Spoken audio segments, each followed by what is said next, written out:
Hi everyone, আজকে আপনাদের একটা নতুন ক্যাফেতে নিয়ে যাব। এই উইকেন্ডে আমি এই ক্যাফেটা এক্সপ্লোর করলাম। এটা সম্বন্ধে আমি আমার এক বন্ধুর কাছ থেকে জানতে পারি। ওই বলেছিল এই ইউনিক ক্যাফেটার কথা। তো ক্যাফেটা দেখেই মনটা খুশি হয়ে গেল। দ্য প্যালেট ক্যাফে, এটা নয়ডাতে সেক্টর 104-এ। ক্যাফেটা এত সুন্দর, ছিমছাম, ইউনিক। ইউনিক কেন সেটা আমি বলবো, কারণ ক্যাফেতে জেনারেলি আমরা মিউজিক, কফি, ফুডস এগুলো তো পাই। এখানের ইউনিকনেসটা হচ্ছে এই ক্যাফেতে গেলে আপনি ওখানে বসে পেন্টিং করার সুযোগ পাবেন। আর আপনারা জানেনই পেন্টিং আমার কতটা পছন্দের। যেখানেই আমি কালার দেখি করতে বসে যাই কালার। কেন না, কারণ আমার মনে হয় যে রং খুব বেশি করে আপনার মনকে আনন্দ দেয়। আমার তো দেয়ই। তাই এই ক্যাফেটায় যখন গেলাম, চতুর্দিকে নানা পেন্টিং দেখে মন খুশি হয়ে গেল। আপনারা দেখতে পাচ্ছেন যে সবাই এখানে কত সুন্দরভাবে পেন্টিং করেছে ডিফারেন্ট ক্যানভাসে। অনেকে এটা চাইলে বাড়িও নিয়ে যেতে পারে, অনেকে হয়তো নিয়ে যায় না, পেন্টিং করে এখানে রেখে গেল। তাই যখন এই পেন্টিংগুলো দেখছিলাম এত ভালো লাগছিল। কিন্তু আমরা গেছিলাম এই উইকেন্ডে, স্যাটারডেতে, আর খুব ভিড় ছিল। তাই শুরুতে আমরা অ্যাকচুয়ালিতে সিট পাইনি। তো আমরা এই ওয়েটিং এরিয়াটাতে ওয়েট করছিলাম আর এই পেন্টিংগুলো এক্সপ্লোর করছিলাম। তার কিছুক্ষণ পরে আমরা ক্যাফেতে সুযোগ পাই, সেখানে আমরা যাই। আর যখন আর্টের জিনিসগুলো দেখছিলাম, আমি দেখলাম যে ডিফারেন্ট টাইপ অফ পেন্টিংসের অপশান আছে। আপনাকে শুধুমাত্র ক্যানভাস পেন্টিংই নয়, different type of showpiece and আরও কিছু রয়েছে যেটাতে আপনি পেন্টিং করতে পারেন।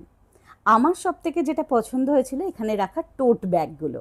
এই টোট ব্যাগগুলোতে আপনার অলরেডি ড্রয়িং করা ছিল, আপনাকে শুধু কালার করতে হবে। আমরা চুজ করছিলাম যে কোনটা আমরা নেব। এইগুলোর একটা প্রাইস আছে, আপনারা এটা কিনে নিতে পারেন। কিনে রং করে আপনারা বাড়িও নিয়ে আসতে পারেন। অ্যারাউন্ড আমার যতদূর মনে পড়ছে এখন 350 থেকে 400-এর মধ্যে প্রাইসগুলো ছিল। তো আমরা একটা টোট ব্যাগ পছন্দ করি, আর তারপরে ওই টোট ব্যাগটা নিয়ে আমরা আমাদের সিটে চলে যাই, যেখানে আমরা একটা কফি অর্ডার করি অ্যান্ড তার সাথে কিছু ফুডস। তো এইটার পেন্টিংটা আমি ওখানে শুরু করেছিলাম, কিন্তু সত্যি কথা বলতে সেদিনকে আর শেষ করতে পারিনি। আর আপনারা দেখতেই পাচ্ছেন যে কত বড়দের সাথে সাথে বাচ্চারাও এখানে খুব এনজয় করছে আর পেন্টিং করছে। তো বাচ্চারা তো করবেই, কিন্তু আমার মতো বড়রাও কিন্তু এখানে খুব এনজয় করেছে। শুধু টোট ব্যাগ নয়, যেরকম বললাম different type of showpiece, toys, cars, different items রাখা রয়েছে, যেটা বাচ্চারা চুজ করছে, নিয়ে বসে রং করছে, আর যদি তারা সেটা কিনতে চায় কিনে নিয়ে বাড়ি যাচ্ছে। তো এই ক্যাফেটা ওই জন্য আমার ভীষণ ভালো লেগেছিল। অ্যাম্বিয়েন্সটাও ভীষণ ভালো। আমরা বিকেলবেলায় গেছিলাম।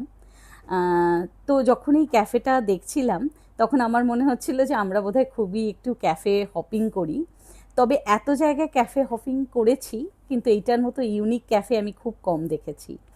তাই জন্য যদি আপনাদেরও মনে হয় এরকম একটা ইউনিক ক্যাফে আপনারা ভিজিট করতে চাইছেন, অবশ্যই যেতে পারেন যদি কেউ নয়ডাতে থাকেন বা দিল্লিতে থাকেন। এটা কিন্তু সেক্টর 104-এ। আর তার সাথে যেটা আর একটা জিনিস আমার মনে হচ্ছিল যে এত সুন্দর অ্যাম্বিয়েন্স, হয়তো উইন্টারের সময় গেলে আরও আনন্দ হতো, বাইরে এটা বসতে পারতাম, কিন্তু যদিও হট অ্যান্ড হিউমিড তাই জন্য এসিতেই বসতে হয়েছিল। সেদিনকে আমাদের একটা ইনভিটেশন ছিল, তাই জন্য আমরা আর শেষ করে উঠতে পারিনি আমাদের এই পেন্টিংটা। তবে আমি পেন্টিংটা বাড়িতে এখন করছি, ওটা শেষ হলে ওটা নিশ্চয়ই আপনাদের সাথে শেয়ার করব। আপনারাও কিন্তু জানাতে ভুলবেন না আপনাদের কেমন লাগলো এই ক্যাফেটা। আর আপনাদেরও জানা এরকম কোনো ক্যাফে আছে কি না যেখানে শুধুমাত্র কফি, মিউজিক বা ফুডের সাথে সাথে এরকম আর্ট বা অন্য ধরনের কিছু ইউনিক কিছু ঘটে। তাহলে হয়তো যদি আমাদের সম্ভব হয় আমরা নিশ্চয়ই ভিজিট করব।